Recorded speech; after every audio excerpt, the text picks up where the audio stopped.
நல்லா போய் அது நல்லா சாப்பிடலாம். நல்லா காலி பண்ணியாச்சு. அது வர்றதுக்குள்ளே நம்ம ஓடிடுங்க.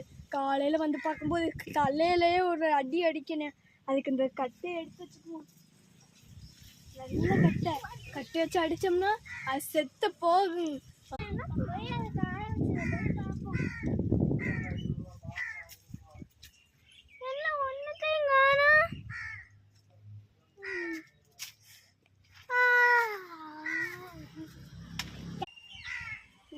நல்லா கிடிக்க போறேன்.